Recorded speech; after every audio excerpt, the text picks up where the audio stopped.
Durante essa semana, a gente acompanhou também aqui no BG a história da maricultura no nosso litoral, importantíssima na economia local e do estado.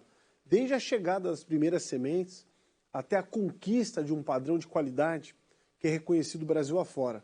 Mas quais são os próximos passos dessa atividade, né, para que ela continue efetivamente crescendo? O que a gente acompanha agora, no último episódio da série Maricultura, está focado exatamente nesse ponto. Detalhes que vão ser trazidos pelo Paulo Miller.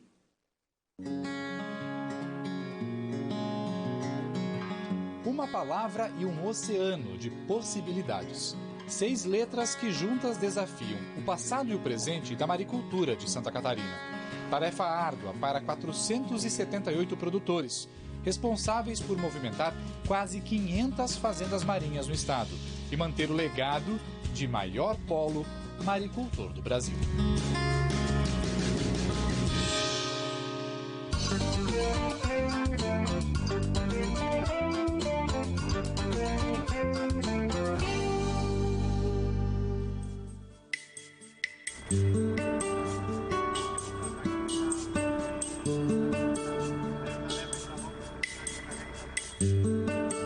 O potencial do sol está ajudando a aproximar o futuro do negócio do Leonardo.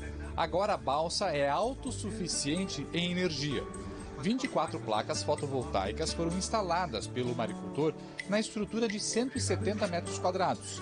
Os raios solares são transformados em eletricidade armazenada em baterias, economizando 160 litros de óleo diesel por mês, que antes alimentavam o gerador. Agora a energia é de fonte limpa, usada tanto para o motor quanto para os equipamentos de produção. Botou em prática uma linha de produção mecanizada, onde ela classifica as ostras em 6 tamanhos diferentes e acelera o processo. Então a gente vai ali criando alternativas e aí a construção dessa primeira máquina trouxe de lambuja mais outras 4. Então hoje a gente está trabalhando aí com um sistema bem completo. Ele continua sendo artesanal, porque em todas as viradas de processo tem que ter a mão humana, não tem nada que é em sequência lógica de máquina, então tudo que sai de uma vai para outra precisa da mão humana, até porque nós estamos falando de animais vivos, eles precisam ter o contato, mas principalmente eles têm que ter o carinho, né? Então é o que a gente faz todo dia. Santa Catarina é o único estado do Brasil a ter um programa de controle higiênico-sanitário de moluscos bivalves. O monitoramento era feito pela EPAGRE. Desde 2012, a Cidasc assumiu o trabalho realizado entre São Francisco do Sul e Palhoça. Os técnicos fazem a coleta dos moluscos em diversos pontos do litoral, onde há atividade de maricultura. Hoje em dia, para análise microbiológica, a gente tem 25 a 26 pontos e para análise de toxina, a gente tem 16 a 17 áreas de monitoramento. Essas áreas de monitoramento, elas foram definidas baseado em vários critérios, tá? Critérios oceanográficos, critérios de desembocadura de rios que desembocam ali, né, nessas áreas de cultivo, e aí a partir daí se definiu quais são as áreas de monitoramento e os principais pontos para onde a gente pode ser coletado e enviado as amostras para os laboratórios. Os materiais são encaminhados para 3 diferentes laboratórios. Um deles é este, do Ministério da Agricultura, Pecuária e Abastecimento, em São José, na Grande Florianópolis. A análise é complexa e demora 24 horas para o resultado ficar pronto. Nós fazemos um processo extrativo, seletivo, para fazer a extração e a concentração dessas toxinas marinhas quando presentes. Esse ensaio ele permite a detecção de até 21 biotoxinas marinhas. Os principais grupos que esse ensaio determina são as toxinas paralisantes, as amnésicas e as diarreicas, que são 3 grupos classificados de acordo com o efeito tóxico, né? As amostras chegam aqui no laboratório toda quarta-feira, em torno de 10 a 15. São analisadas num padrão próximo ao internacional, de países que são grandes produtores de ostras e mexilhões, como o Canadá e a França, garantindo a Santa Catarina a qualidade da produção, que também abastece todo o país. Caso alguma toxina seja encontrada nas amostras ou constatado o fenômeno da maré vermelha, a área de cultivo é interditada preventivamente, até novos testes serem feitos. O procedimento para tu desinterditar uma área com a presença de alguma toxina são 2 análises consecutivas com intervalo de 48 horas entre elas, né? A continuidade deste trabalho é a garantia sanitária para manter o Estado no patamar de excelência e a segurança alimentar do consumidor, responsável por girar outra ponta da maricultura, aquela das rotas gastronômicas.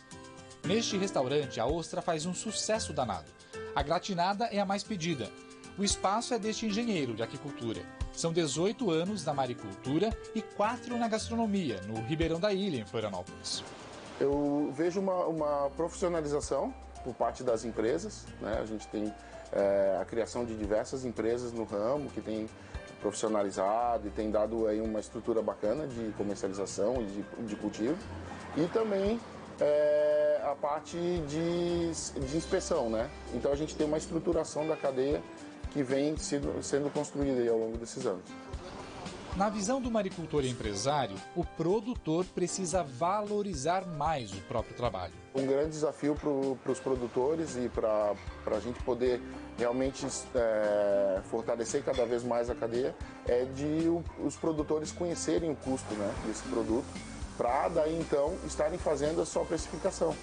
E a gente sempre trabalhou com o inverso da balança, que é uma precificação vinda dos consumidores, né? Quanto eles podem pagar pelo produto. E eu acho que a gente tem que inverter isso o mais rápido possível.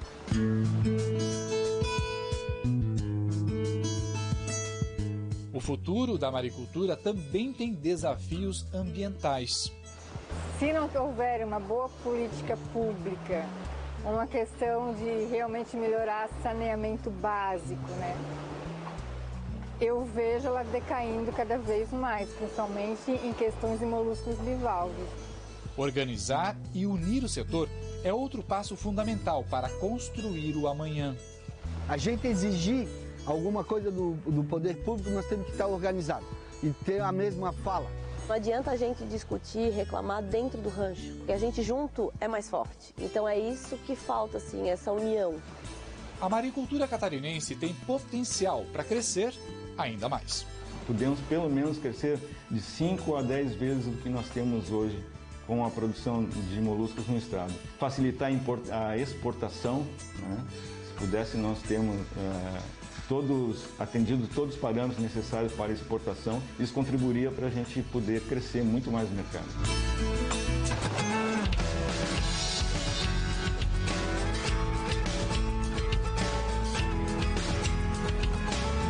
O futuro é agora. Está nas mãos do homem e da mulher do mar, de gestores públicos comprometidos com a tradição e a preservação do legado dos pioneiros, de quem plantou nessas águas as primeiras sementes que germinaram para outras gerações. Das ostras, vieiras, os mexilhões, mariscos, berbigões, produtos com o DNA catarinense, com uma marca reconhecida e consolidada nos mercados mais exigentes.